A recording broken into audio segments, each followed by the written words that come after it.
you guys, so today we're going to continue our study of biomes. Last week we studied tropical and temperate rainforest, and we're going to continue the first half of this week with more terrestrial or land biomes, and we're going to move on to aquatic or water biomes in the second half of the week.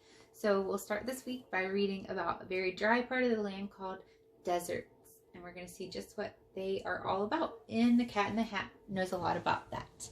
Why, oh why, are deserts dry? By Tish, Rabe, illustrated by Astrides Ruiz and Joe Matthew. All about deserts.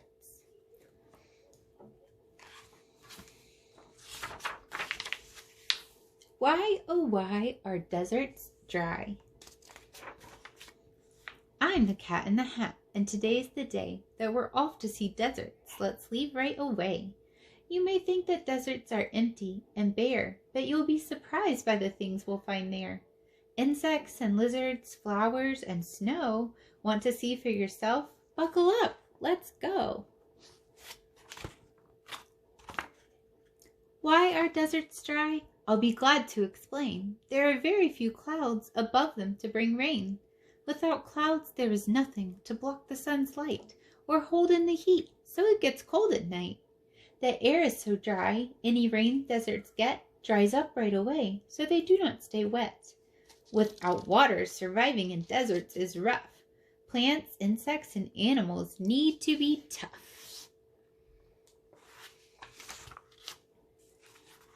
All living things need to have water, so how do they live in deserts? It's dry. I will show you right now.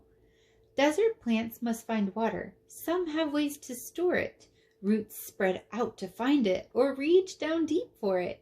Shallow roots of this cactus pull water through them. The cactus then stores it inside of its stem. There's a tree in the desert that's called the mesquite. Its roots reach down for water that's 40 feet deep. The Sonoran Desert is where we will find a very big cactus that's one of a kind. It's called the saguaro, and I have been told it can grow to be over 200 years old.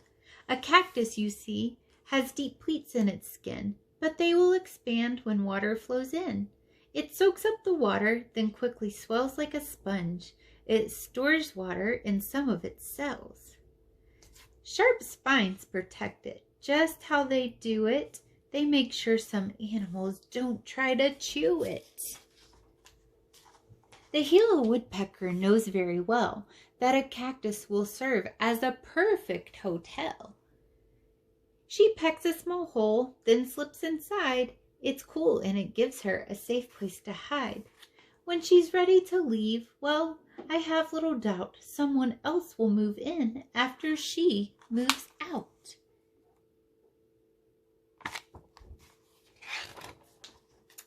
How do insects get water? Some of them do is get water that's inside the plants that they chew. These desert ants are called honeypot ants. All year long they collect the sweet nectar from plants. They store it inside them and then they can feed it to ants who are hungry whenever they need it.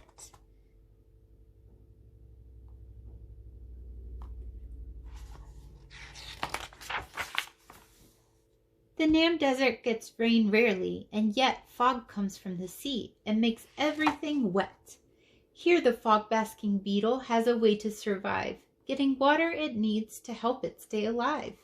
It tilts its abdomen up, and water droplets soon slide down its body into its mouth open wide. There he is. Animals differ in the food that they eat and the ways they keep cool in the dry desert heat. In the daytime, small animals stay underground. Later on, when it's cooler, they move above ground. This cute phoenix fox, furry-soled feet help him walk on the hot sand, and his big ears let out heat. Kangaroos lick their arms to help them cool off their skin. Then each digs a hole in the ground and climbs in.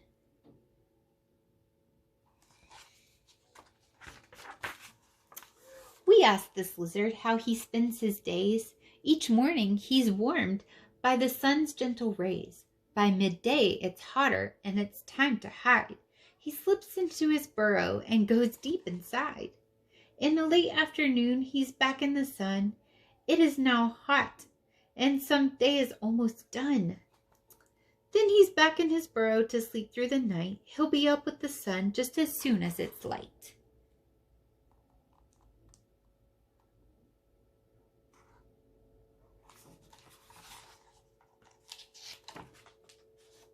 Hawks, eagles, and vultures fly high in the air. They stay off the ground. It's much cooler up there. Kangaroo rat never drinks, but she eats lots of seeds. The water inside them is all that she needs. Road runners can fly, but they usually run. They catch lizards and snakes in the hot desert sun.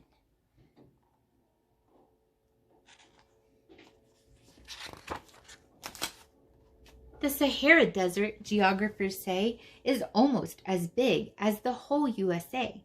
Here, the crowned sandgrouse flies high in the sky, miles and miles to find water, and I'll tell you why. His babies are thirsty and waiting for him. So when he finds water, he quickly flies in.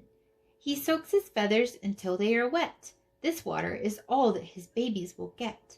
They drink from his feathers, which should dry soon. Then he must take to the sky to find water again.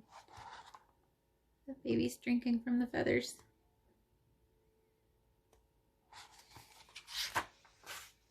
Out here in the desert, when the wind starts to blow, there are a few plants to help hold the sand down, and so the wind blows the sand, which form into dunes. It makes shapes in the sand like these crescent moons.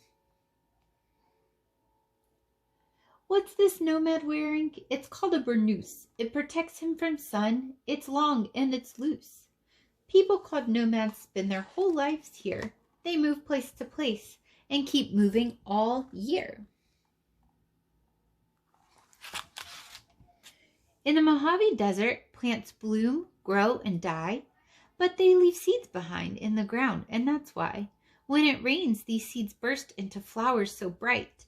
There's a rainbow of colors, a beautiful sight. They will not live long, but before it is over, there are lilies, primroses, sunflowers, and owl clover. Some flowers stay open for only one day. Hummingbirds drink their nectar and then fly away. In the shimmering heat of the sun's burning glare, you might think there's something that's not really there. This is called a mirage. It's a bit like a dream. Things you think you are seeing are not what they seem. When you get a bit closer, things fade out of sight. They were not there at all. It was a trick of the light.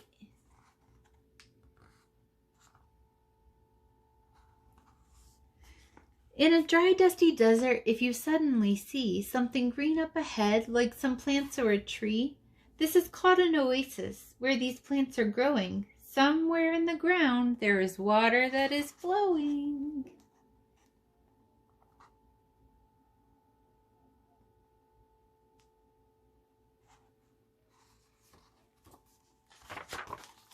Some deserts are hot in the sun's burning light, but the temperature falls. It gets cold at night.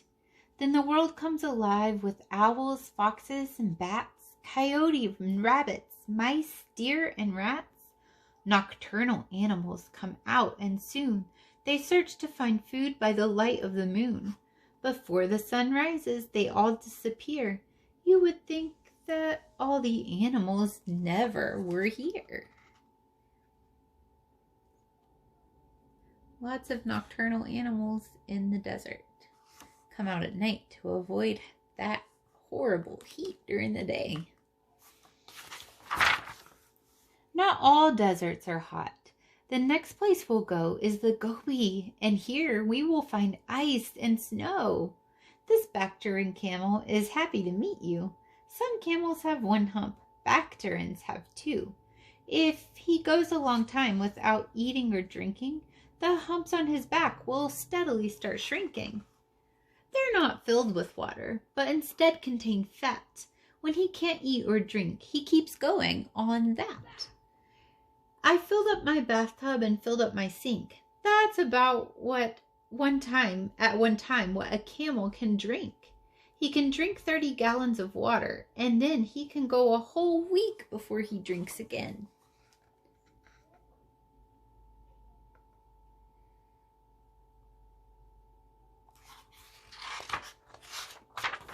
Antarctica is the largest desert of all. The air is so cold here that rain does not fall. This desert is covered with ice and with snow. The ice never melts here, and the freezing winds blow. It's dark in the winter and cold through the year. Though scientists visit, no people live here. Penguins have a way to survive the cold weather. They get close to each other. They huddle together.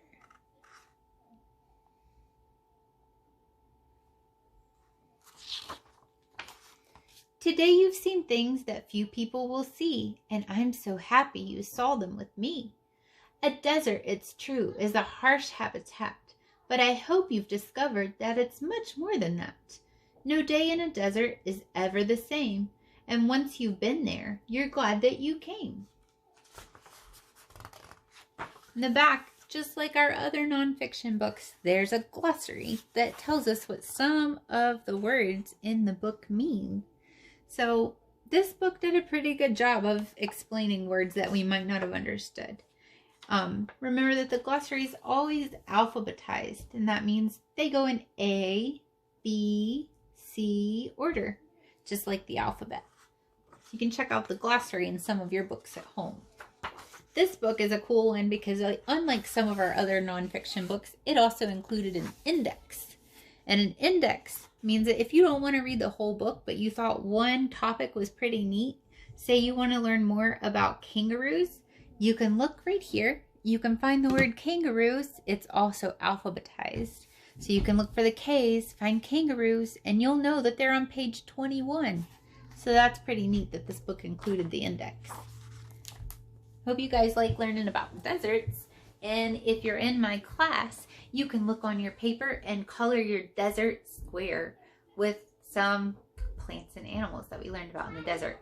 And I hope you'll stick to hot deserts for that illustration. Since we've already done the alpine and the Arctic tundra, I really want you to explore some of the hot desert animals and plants that live in hot deserts as well. We'll learn some more about deserts, savannas, and prairies this week.